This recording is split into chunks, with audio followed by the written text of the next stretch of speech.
প্রিয় দর্শক আসসালামু আলাইকুম, কেমন আছেন সবাই? আশা করছি ভালো আছেন। বরাবরের মতো আবার চলে আসলাম নতুন একটি বিফ বিরিয়ানির রেসিপি নিয়ে। তো আজকে কিন্তু আমি এই বিরিয়ানিটা রান্না করব, একদম বাবুর্চিদের মতো করে রান্না করব। আর এই বিফ বিরিয়ানিটা কিন্তু দম বিরিয়ানি রান্না করব, আর খেতে কিন্তু দারুণ মজা হবে। খেতে আমি বলতে পারি যে বাবুর্চিদের থেকে কম কিছু হবে না, কারণ যেদিন আমি বাসায় এটা রান্না করেছি সবাই খেয়ে এতই প্রশংসা করেছে যে বলেছে যে বাবুর্চিদের থেকেও অনেক সুন্দর হয়েছে কিন্তু এই বিরিয়ানিটা দেখলেই কিন্তু বোঝা যাচ্ছে যে কতটা আসলে লোভনীয় হতে পারে, তাই না? তো ভিডিওটি ভালো লাগলে একটি লাইক কমেন্ট শেয়ার করে চ্যানেলটিকে সাবস্ক্রাইব করে পাশে থাকবেন। তো দেখুন, এখানে কিন্তু আমি মাংস নিয়ে নিয়েছি। এখানে কিন্তু আমি 2 কেজির উপরে মাংস হবে। তো আসলে ওজন করা না, ওজনের বাহিরে, তারপরও একটা আন্দাজ করে বলছি যে এখানে 2 কেজির উপরে মাংসটা হবে। তো এখন যেহেতু মানে কুরবানি ঈদ চলে গিয়েছে, সবার ঘরে মাংসটা অহরহ থাকবে। তো আপনারা চাইলে কিন্তু এই গরুর মাংস দিয়ে কিন্তু এইভাবে বিরিয়ানিটা রান্না করে খেতে পারেন। তো দেখুন, আজকে এখানে আমি টক দই দিব না, এখানে টক দইয়ের বদলে এখানে আমি দেখুন 2টা লেবু রস করে নিয়েছি, 2টা পাতি লেবু রস করে নিয়েছি। সে রসটা একটু ছেঁকে দিলাম, আর এখানে 1/3 কাপের মতো গুঁড়ো দুধ দিয়ে দিলাম। তো দিয়ে এই মাংসটাকে সম্পূর্ণ খুব ভালো করে একটু মেখে কিছু সময় রেখে দিব। এখানে 10 মিনিটের মতো মাংসটাকে কিন্তু এইভাবে দুধ আর লেবুর রস দিয়ে ভালো করে মেখে রেখে দেব। তো 10 মিনিট পরে আপনাদের আমি মশলাপাতি দিয়ে ম্যারিনেশন করাটা দেখিয়ে দেব। তো এই মাংসটার জন্য দেখুন, এখানে আমি 3 টেবিল চামচ আদা রসুন বাটা নিয়ে নিয়েছি। আদা যতটুকু, রসুনও ততটুকু, অর্থাৎ 1.5 টেবিল চামচ আদা বাটা, 1.5 টেবিল চামচ রসুন বাটা এখানে মিশিয়ে দেখুন একবারে আমি এখানে 3 টেবিল চামচ নিয়ে নিয়েছি। আর এখানে উঁচু 1 চা চামচ দিয়ে দিব ভাজা জিরের গুঁড়া। তো এখানে কিন্তু ভাজা জিরের গুঁড়োটাই দিতে হবে, এখানে কিন্তু বাটা জিরের গুঁড়োটা দিলে হবে না, এখানে ভাজা জিরের গুঁড়োটাই দিবেন, আপনারা চেষ্টা করবেন। আর এখানে দিয়ে দিচ্ছি দেখুন একটু ধনিয়ার গুঁড়া দিয়ে দিলাম। ধনিয়ার গুঁড়াটাও কিন্তু আমি এখানে উঁচু 1 চামচ দিয়ে দিয়েছি, 1 চা চামচ দিয়েছি। আর এখানে দিচ্ছি দেখুন গরম মশলার গুঁড়া, এখানে 1 চা চামচ দিয়েছি। এটা উঁচু করে না, হালকা হালকা উঁচু হবে, কিন্তু এটা পুরোপুরি উঁচু করে দেইনি। আর এখানে দিয়ে দিব একটু লাল মরিচের গুঁড়া। তো মরিচটা আপনারা যে যেমন খেতে পছন্দ করেন ঠিক সেই অনুপাতে কিন্তু মরিচের গুঁড়োটা দিয়ে দিবেন। তো এটা কিন্তু একটু ঝালটা কম, যার জন্য আমি একটু বেশি দেখা যাচ্ছে দেওয়া, কিন্তু ঝালটা কিন্তু এখানে খুব বেশি একটা না। আর এখানে দেখুন 1 চা চামচের মতো হবে একটি ছোট জয়ফল নিয়েছি, আর 3 থেকে 4টা জয়ত্রী নিয়েছি। তো জয়ফল কিন্তু আমি এখানে 2 কেজি মাংস দিয়েছি, যেহেতু এখানে ছোট সাইজের একটি জয়ফল পুরোটাই ধরে দিয়ে দিয়েছি। আর এখানে 12-14টার মতন কাজু বাদাম বাটা দিয়ে দিয়েছি।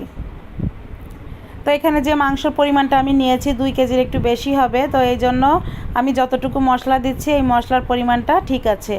আর এখানে 1 চা চামচ দিয়ে দিচ্ছি গোলমরিচের গুঁড়া। এই গোলমরিচের গুঁড়াটা দিলে হবে কি, বিরিয়ানিটা হালকা একটু ঝাল ঝাল ভাব লাগবে, খেতে কিন্তু ভালো লাগবে। আর একটু ঝাল ঝাল দেখবেন হলে কিন্তু বিরিয়ানিটা খেতে ভালো লাগে, অনেক ঝাল হবে সেটা না। আর এখানে 1/3 কাপ ঘি দিয়ে দিলাম। অবশ্যই রান্না করার জন্য এটা ঘিটা নেওয়ার চেষ্টা করবেন, ঘিটা দিলে কিন্তু বিরিয়ানির টেস্টটা অনেক সুন্দর আসবে। আর এখানে আমি 1/2 কাপ এখানে তেল দিয়ে দিলাম। এই তেলটা হচ্ছে বেরেস্তা করেছি, সেই বেরেস্তার তেলটাই আমি দিয়ে দিয়েছি। আর এখানে 1 মুঠি কেওড়ার জল দিয়ে দিলাম। 1 মুঠি কেওড়া জল দিয়ে আর একটু গোলাপ পানি দিয়ে দিব। এটাতে কিন্তু আপনার একদম বাবুর্চিদের মতো, যেমন বাবুর্চিরা যে বিরিয়ানি রান্না করে যে ফ্লেভারটা আসে, এই পানিটা দেওয়ার কারণে কিন্তু এই ফ্লেভারটা সম্পূর্ণ পাবেন। আর এখানে স্বাদ মতো লবণ দিয়ে দিব। লবণটা একটু বুঝে শুনে দিবেন, যেহেতু বিরিয়ানি, কারণ এটার ভিতরে যদি মাংসে যদি একটু বেশি লবণ হয়ে যায় খেতে কিন্তু ভালো লাগবে না, সেইভাবে আন্দাজ করে এখানে লবণটা দিয়ে দিতে হবে। আর এখানে 1 মুঠোর বেশি আমি দিয়ে দিলাম পেঁয়াজ বেরেস্তা দিয়ে এবার মাংসটাকে কিন্তু খুব ভালো করে আমি মেখে নিব। এই মাংসটা কিন্তু যত ভালো মাখা হবে বিরিয়ানি মাংসটার ভিতরে সুন্দর করে কিন্তু আপনার সব কিছু ঢুকে যাবে, মশলাটা খুব ভালোভাবে কিন্তু প্রবেশ করবে। তো এখন দেখুন মাংসটাকে আমি খুব ভালো করে মেখে এটাকে রেখে দিব আধা ঘন্টার জন্য, বা আপনার হাতে যদি সময় থাকে 2-3 ঘন্টাও এভাবে নর্মাল ফ্রিজে রাখতে পারেন। তো দেখুন আমি আধা ঘন্টা রেখেছি, আধা ঘন্টা পরে কিন্তু আমি মাংসটাকে রান্না করে নিব। তো এখন কিন্তু মাংসটা রান্না করার জন্য আমি চুলায় চড়িয়ে দিয়েছি। আর এবং এখন দেখুন এখানে কিছু আস্ত মশলা দিচ্ছি। এখানে 3-4টা এলাচ দিয়েছি, 2টা বড় এলাচ মানে কালো এলাচ দিয়েছি মুখটা ফাটিয়ে, 3-4টা দালচিনি দিয়েছি, 3-4টার মতন গোলমরিচ দিয়েছি, আর 4-5টা লবঙ্গ দিয়েছি। এখন এই মশলাটা দিয়ে এখন কিন্তু এই মাংসটাকে এইভাবে আমি রান্না করে নিব। তবে মাংসটা থেকে কিন্তু পানি বের হয়ে আসবে, কারণ যেহেতু আমি মাংসটাকে একটু কষিয়ে নেব, কারণ এটা দম বিরিয়ানি রান্না করবো, এটা কিন্তু কাচ্চি বিরিয়ানি হবে না। কাচ্চি বিরিয়ানি হলে এই মাংসটা যেভাবে ম্যারিনেশনটা করেছি ঠিক এর উপরে আপনারা রাইসটা রান্না করে জাস্ট দিয়ে দমে বসিয়ে দিতে পারতেন। তো আমি কিন্তু আজকে সহজভাবে দেখাবো, কারণ এই মাংসটাকে এভাবে ম্যারিনেশন করে রেখে দিয়ে তারপরে কিন্তু এটাকে আমি রান্না করব, একটু রান্না করে নিয়ে এটা কিন্তু দমে দিয়ে রান্না করব। তো দেখুন চুলার আঁচটা কমে দিয়ে মানে মিডিয়ামের থেকে আমি একটু লোতে রেখেছি, কারণ মাংসটা একটু সেদ্ধ হবে।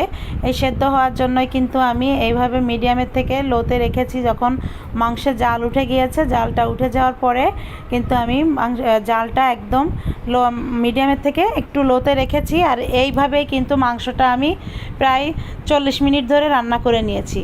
তো 40 মিনিট ধরে এভাবে রান্না করতে করতে মাংসটা কিন্তু অনেক সুন্দরভাবে সেদ্ধ হয়ে গিয়েছে বন্ধুরা। তো এইভাবেই কিন্তু রান্নাটা করবেন যদি এই নিয়মে যদি আপনারা বিরিয়ানিটা রান্না করতে চান। তো এভাবে রান্না করলে দেখবেন যে মাংস থেকে আসলে অনেক পানি বের হয়ে আসে। আর যে অনেক মাংস আছে দেখা যাচ্ছে পানি বের হয় না, একটু কম পানি বের হয়। তো সেক্ষেত্রে আপনারা একটু পানি দিয়ে নিতে পারেন। তবে আমি এখানে কোরবানি মাংস রান্না করছি, যেহেতু এই মাংসে কিন্তু আমি বেশি এখানে পানি তো দেইনি, কারণ মাংসের যে পানিটা সেটাই কিন্তু আস্তে আস্তে আমি বলকে এখানে জাল করে নিয়েছি, যার জন্য কিন্তু পানির পরিমাণটা এরকম দেখা যাচ্ছে। কিন্তু আস্তে জাল দিয়ে দিয়ে রান্না যদি করেন তো দেখা যাচ্ছে এই পানিতেই মাংসটা সেদ্ধ হয়ে যাবে। আর যদি মনে করেন যে মাংসটা সেদ্ধ হতে একটু পানি লাগবে, সেক্ষেত্রে আপনারা অবশ্যই একটু পানি দিয়ে সেদ্ধ করে নেবেন। তো দেখুন মাংসটা কিন্তু আমি যতটুকু ঝোল দেখা যাচ্ছে এই অবস্থায় নামিয়ে রেখে দেব। তারপরে কিন্তু আমি এখানে দেখুন রাইসটা রান্না করার জন্য বা এখানে পানি দিয়ে দিয়েছি, পর্যাপ্ত পরিমাণে পানি দিয়ে দিয়েছি। তো এখানে কিন্তু আমি পানিটা দিয়ে আমি লবণটা একটু বেশি করে দেব, কারণ কি যে রাইসটা আমি রান্না করব রাইসটা কিন্তু ঠিকঠাক মতো একটু চুষে নেবে, সেই লবণটা একটু লবণত্ব ভাবটা আসবে ভাতের ভিতরে, যার জন্য কিন্তু এখানে একটু বেশি করে লবণ দিতে হবে। আর দেখুন আমি এখানে কিছু সাদা তেল দিয়ে দিলাম, রান্নার তেল, আর এখানে গোটা কিছু মশলা দিয়ে দিলাম। তো এই গোটা মশলাটা হচ্ছে দারচিনি, এলাচ, লবঙ্গ আর কিছু শাহজিরা দিয়ে আমি কিন্তু এখন পানিটাকে এভাবে একটু জাল করে নিতে থাকবো বলক আসা পর্যন্ত। তো যেহেতু আমি এখানে মাংস নিয়েছি 2 কেজির উপরে, তো এখানে কিন্তু আমি চাল নিয়ে নিয়েছি, বাসমতি চাল রান্না করব। বাসমতি যে রাইসটা আছে সেটাই নিয়ে নিয়েছি, এবং সেটা কিন্তু আমি 1 কেজি রাইস নিয়ে নিয়েছি 2 কেজি মাংসর জন্য। আর এখানে দেখুন মাংসটা একটু ঠান্ডা হয়ে আসছে। এখানে কিন্তু আমি কিছু আলু এখানে সেদ্ধ করে রেখেছিলাম একটু ফুড কালার দিয়ে। আর আলুটা আপনারা সেদ্ধ না করলেও এটা কিন্তু ফুড কালার দিয়ে একটু তেলে ভেজে নিতে পারেন। তবে আজকে আমি তেলে ভাজিনি, এটা কিন্তু আমি একটু সেদ্ধ করে নিয়েছি। আর মাংসটাকে এখন আমি মানে রাইসটা রান্না করে দম দেওয়ার জন্য আমি তৈরি করে নিচ্ছি। এখানে দেখুন আলুগুলো দিয়ে দিলাম, দিয়ে কিছু কাঁচামরিচ দিয়ে দিয়েছি। কাঁচামরিচের মাথাটা একটু কেটে দিবেন, তাহলে ফ্লেভারটা সুন্দরভাবে ছড়িয়ে যাবে। আর কিছু আলু বোখারা দিলাম, আর কিছু কিশমিশ দিলাম, আর কিছু পেঁয়াজ বেরেস্তা দিয়ে দিব। তো এভাবে দিয়ে মাংসটাকে আমি রেডি করে রেখে দিয়ে তারপরে কিন্তু জাস্ট রাইসটা রান্না করব। রাইসটা রান্না করে এখন কিন্তু আমি এই মাংসের উপরে রাইসটাকে দিয়ে তারপরে কিন্তু দমে বসিয়ে দিব। তো দেখুন আর একটু এখানে গোলাপ পানি দিয়ে দিলাম, আর একটু কেওড়ার জল দিয়ে দিব। তো এই কেওড়ার জলটা গোলাপ পানিটা কিন্তু অবশ্যই দিবেন, কারণ বিরিয়ানির ঠিকঠাক স্বাদ ঘ্রাণ পেতে গেলে কিন্তু এটা অবশ্যই দিতে হবে। আর এখন আমি রাইসটা রান্না করে নেব। তো দেখুন পানিটা কিন্তু বলক উঠে আসছে, এখন কিন্তু আমি চালগুলো এইভাবে দিয়ে দেবো। দেখুন এই চালটা কিন্তু আমি এখানে আধা ঘন্টা ভিজিয়ে রেখেছিলাম চালটা। তো এখানে 1 কেজি চাল নিয়েছি, 1 কেজি চাল আমি এখানে ভালো করে ধুয়ে পরিষ্কার করে আধা ঘন্টা কিন্তু আমি এখানে ভিজিয়ে রেখেছি। মানে আমি মাংসটা যত সময় ধরে রান্না করেছি ঠিক তত সময় ধরে কিন্তু আমি চালটাকে এভাবে ভিজিয়ে রেখেছি। তবে ভিজিয়ে রাখলে ভাতগুলো কিন্তু একদম সরু সরু হবে। বেশি লম্বা যদি চান যে আপনার মানে বিরিয়ানির যে ভাতটা এটা যদি একটু বেশি লম্বা লম্বা করতে চান, তাহলে চালটা আধা ঘন্টা বা 1 ঘন্টা ভিজিয়ে রাখবেন, তাহলে দেখবেন আপনার ভাতটা কিন্তু অনেক সরু সরু হবে, লম্বা লম্বা হবে। আর এখানে ভাতটা যাতে একটু সাদা হয়, সাদা করার জন্য আমি এখানে একটি লেবুর রস দিয়ে দিলাম পানির ভিতরে। এই লেবুর রসটা দেওয়াতে কিন্তু আপনার যে রাইসের কালারটা একদম সাদা আসবে, দেখতে কিন্তু ভালো লাগবে। তো দেখুন এখন কিন্তু বলক উঠে আসছে, আর চালটা একটু নেড়ে চেড়ে দেবো। নেড়ে চেড়ে না দিলে কিন্তু চালটা কিন্তু একবারে দেওয়ার পরে কিন্তু একটু দলা পেকে থাকে, যার জন্য কিন্তু একটু নেড়ে এই দলাটা ভেঙে দিতে হবে। আর দেখুন বন্ধুরা, জাল হয়ে যাওয়ার পরে আমি এখানে চালটাকে কতটুকু সেদ্ধ করব, এই চালটা জাস্ট আমি এখানে 2 ভাগে ভাগ করছি। মনে করেন আমি 2 ভাগে সেদ্ধ করব, তো 2 ভাগের হাফ যখন সেদ্ধ হবে, মানে একটি চাল ধরে দেখবেন যে চালটাকে যদি দেখেন যে হাফ সেদ্ধ হয়েছে, তখন কিন্তু আমি প্রথম ধাপটা উঠিয়ে নেব। তো তার আগে দেখুন এখানে যে আমি আস্ত যে মশলাগুলো দিয়েছিলাম, মশলাটাকে তুলে নেব, কারণ এই মশলাটা যখন বিরিয়ানির ভিতরে থেকে যাবে তখন কিন্তু এটা গালের ভিতরে পড়লে খেতে ভালো লাগে না, যার জন্য কিন্তু এই মশলাগুলো কিন্তু আমি আগে থেকে তুলে নেব। আর এখন আমি রাইসটা দেখুন কিভাবে উঠিয়ে নেব। এই রাইসটা হাফ সেদ্ধ হবে, এই হাফ সেদ্ধ পর্যন্ত কিন্তু এই রাইসটা আমি জাল করে নেব। তো আমি এই রাইসটা আমি 2 ধাপে রান্না করব।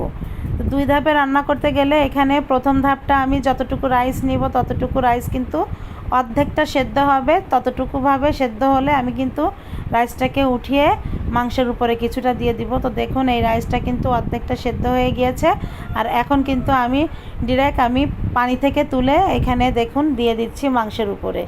তো এভাবেই কিন্তু মাংসের উপরে দিয়ে নিতে হবে। যতটুকু আমি এখানে রাইস রান্না করছি অর্ধেকটা আমি তুলে নিব এভাবে, হাফ সেদ্ধ এখানে কিন্তু অর্ধেকটা রাইস এভাবে তুলে মাংসের উপরে দিয়ে দিব।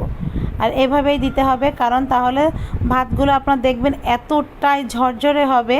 আর মাংসের ঝোলটা তো দেখেছেন আমি কতটুকু রেখেছি, ঠিক এই অনুপাতেই কিন্তু ঝোলটা রেখে দিবেন। দিয়ে তারপরে কিন্তু এই রাইসটা হাফ সেদ্ধ করে অর্ধেকটা এভাবে দিয়ে দিবেন। যে চাল রান্না করবেন তার অর্ধেকটা চাল এইভাবে হাফ সেদ্ধ করবেন।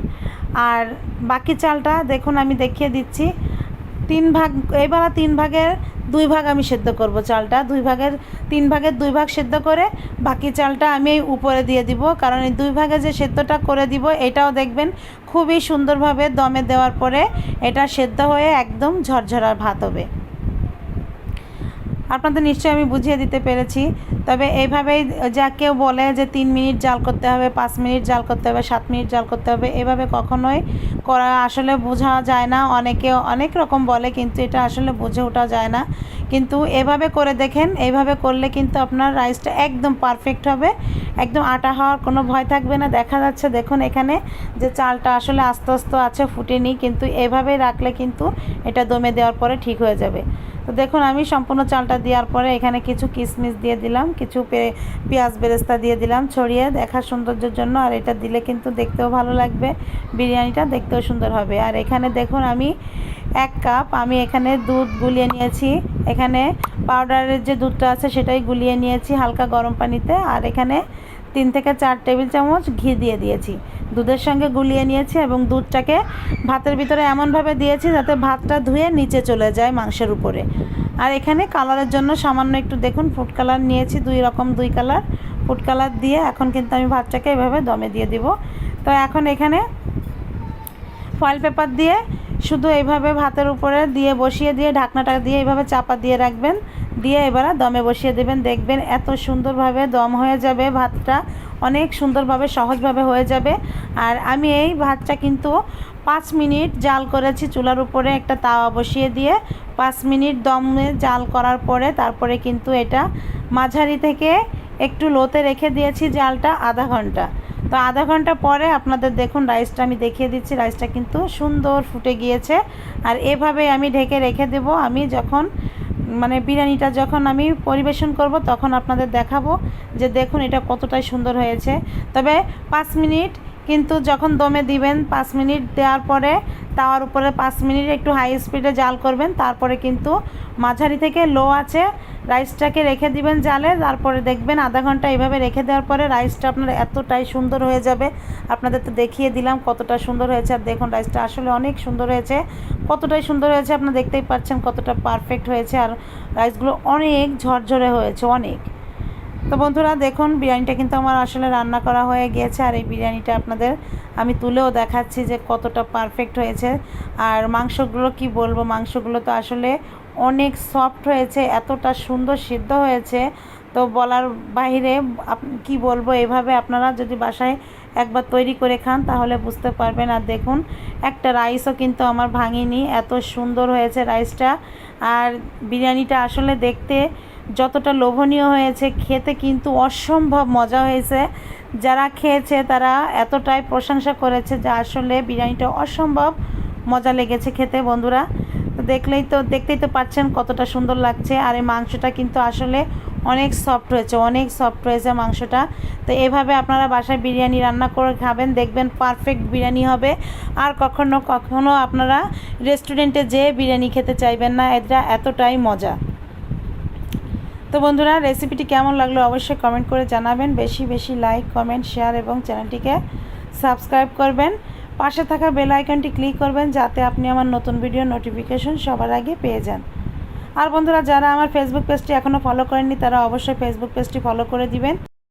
আজ এ পর্যন্ত, আবারও দেখা হবে নতুন আরেকটি রেসিপি নিয়ে।